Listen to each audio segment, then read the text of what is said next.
আরে ইশফাহাত ভাই, আমি শুনতেছি আপনি নাকি বিয়ে করতেছেন। এক সেকেন্ড দাঁড়া, আমি পরে ফোন করতেছি।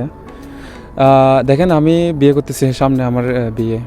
আচ্ছা, মেয়ে পক্ষ থেকে কী নেবেন? আসলে দেখেন, মেয়ে পক্ষ থেকে যা কিছু না এটা একটা এক ধরনের যৌতুকের পর্যায়ে পড়ে। আমি কিন্তু যৌতুকের সম্পূর্ণ বিরুদ্ধে। না, এখন তো বর্তমানে অনেকে অনেক কিছু নেয়, আপনি কী নেবেন? হ্যাঁ নেয়, তবে আমি যৌতুকের বিরুদ্ধে, আমি কিছু নিচ্ছি না। তবে একটা কথা, মেয়ের পক্ষ থেকে যদি মেয়ের বাবা বা মেয়ের ফ্যামিলি যদি খুশি হয়ে কিছু দিতে চায় তাহলে কোনো সমস্যা নাই। এগুলো তো ওনার মেয়েকেই দিচ্ছে। যেমন ধরেন যদি একটা এসি দেয় তাহলে তাকলোকে ওনার মেয়ে, আর ধরেন যদি একটা ফ্রিজ দেয় ওটাতে ঠান্ডা ঠান্ডা ফ্রুটস রাখবে, পানি রাখবে, আরও কত কিছু রাখবে না, এগুলো তো ইউজ করবে কে? ওনার মেয়ে ইউজ করবে। তো এগুলো কি আমাকে তো দিচ্ছে না, ওনার মেয়েকে দিচ্ছে। আচ্ছা, জি জি। তারপর ধরেন একটা বড় যদি খাট দেয়, খাটের মধ্যে শুবে কে? ওনার মেয়ে শুবে, আমি না। আমি স্বামী হিসেবে থাকবো আর কি, কিন্তু দিচ্ছে তো ওনার মেয়েকে, তাই না?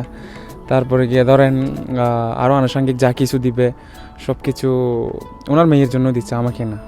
তো আপনি তো জানেন এগুলো হচ্ছে গিয়ে হারাম, সেটা তো আপনি জানেন। আসলে ওগুলো হারাম বলতে পারেন না, এগুলো একরকম উপহারও বলতে পারেন, গিফট বলতে পারেন ইংলিশে বললে, আর বাংলা বললে উপহার।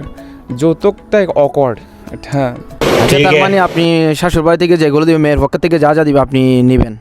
আচ্ছা, ওটা হচ্ছে সম্পূর্ণ যৌতুক। আমি যৌতুকের বিরুদ্ধে।